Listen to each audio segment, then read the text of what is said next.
I stood at the threshold of my childhood home, the familiar creaks of the old wooden door echoing the memories of laughter and scorn that once filled this space.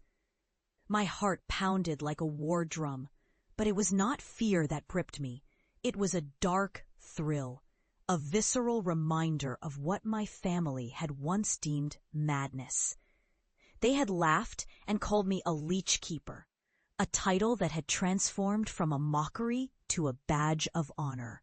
Years ago, I had been a medical technician, a bright-eyed student of life. But when I reported the leeches in my care swarming to spell warnings in blood, my world shattered. Insanity, they cried. Delusional, echoed my father's voice, thick with contempt.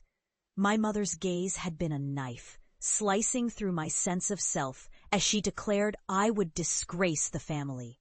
So, I plunged into the shadows of parasitology, where others feared to tread, where I became an outcast.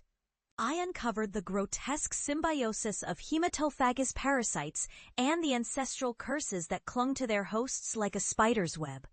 Night after night, I immersed myself in research ignored by the academic elite.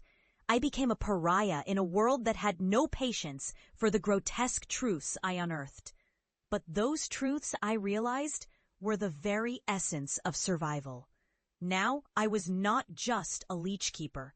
I was renowned for my findings, heralded as an expert who had stared into the abyss and returned with the horrifying knowledge that others dismissed, that they could not bear to confront.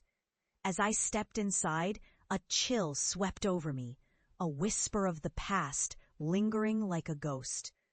The living room was as I remembered it, faded floral wallpaper, the family portraits that bore witness to my childhood, but now it felt hollow.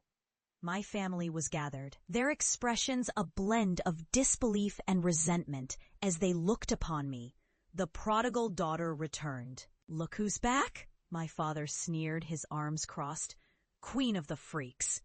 "Enough," my mother said, but it lacked conviction.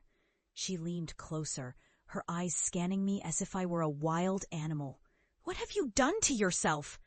I smiled, but it was a smile steeped in darkness. "I've done what you couldn't bear to see. I faced the truth." They didn't understand, couldn't fathom the horrors I had witnessed. I had delved into the depths of ancient curses, parasites that thrived on fear and despair, and the malignant forces that bound them to humanity. My research had unveiled the grotesque tapestry of our existence, and I was here to show them. "It's time you learned," I said, my voice steady. I reached into my bag and pulled out a small glass jar. Inside, a creature writhed, a leech unlike any they had ever seen, a shimmering obsidian predator, its body glistening like liquid night. "What is that?" my brother spat, recoiling. "A warning," I replied, my heart racing. "This is a harbinger of what you mock." "Enough of your nonsense," my father barked, but the tremor in his voice betrayed him. I unscrewed the lid, and the room fell silent. The leech, drawn by an instinct older than time, slithered out, its body gliding over the table like a shadow. It pulsed, a heartbeat of darkness, and I could feel the air thicken with dread. "This is what you ridiculed. This is what you chose to ignore," I shouted, my voice echoing against the walls. "This is what thrives in the darkness you refuse to acknowledge." As the leech moved, it began to draw energy from the air, and I watched as my family's faces drained of color.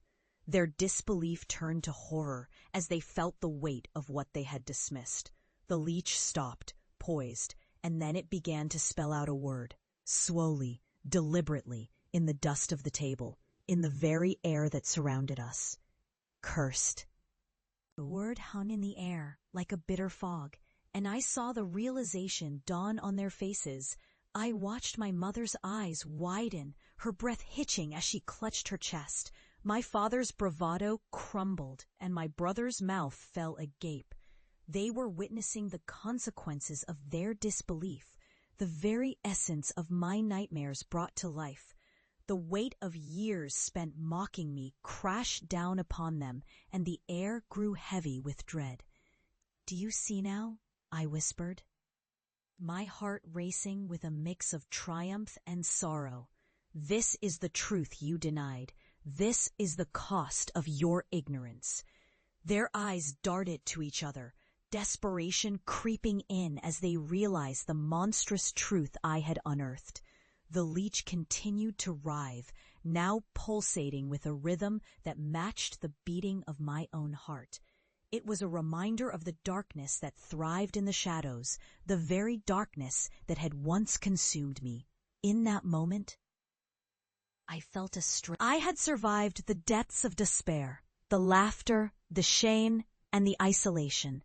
I had embraced the grotesque truths of my existence, and now I stood before them as a living testament to the horrors they had dismissed. As the leech continued to spell, I turned, leaving them to confront the shadows of their own making. I walked away, the echoes of their fear following me like a haunting melody, a reminder that the darkness I had faced was now theirs to bear. The door creaked shut behind me, sealing their fate.